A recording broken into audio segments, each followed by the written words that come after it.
الله أكبر الله أكبر الله أكبر بس خير لمبا करो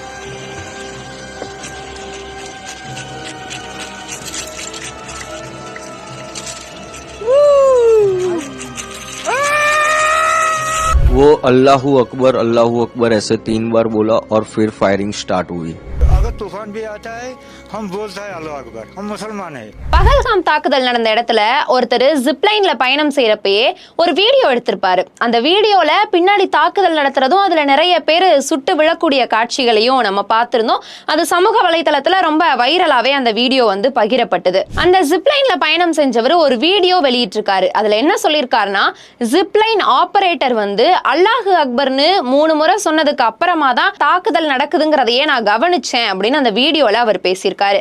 இது ஒரு பக்கம். இன்னொரு பக்கம் அந்த ஜிப்லைன் ஆபரேட்டரை விசாரணைக்காக போலீசார் கைது செஞ்சிருக்காங்க. ஆக இது சம்பந்தமா ஜிப்லைனர் ஆபரேட்டருடைய அப்பா ஒரு விளக்கம் கொடுத்திருக்காரு.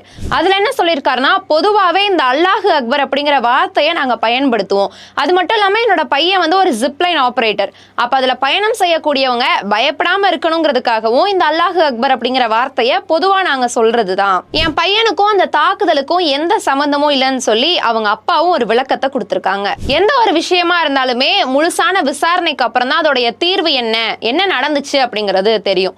ஆனா சமூக வலைதளத்துல ஒரு பக்கம் என்னன்னா, அல்லாஹு அக்பர் அப்படிங்கிற வார்த்தையை சொன்னதுக்கு அப்புறம் தான் தாக்குதல் ஆரம்பிச்சிருக்கும் அப்படின்னு சிலரும், மற்ற சிலர் இது பொதுவான வார்த்தை, இந்த வார்த்தைக்கும் தாக்குதலுக்கும் எப்படி சம்பந்தம் இருக்க முடியும், இது மாதிரி பல்வேறு கருத்துகள் எழுந்துகிட்டு இருக்கு.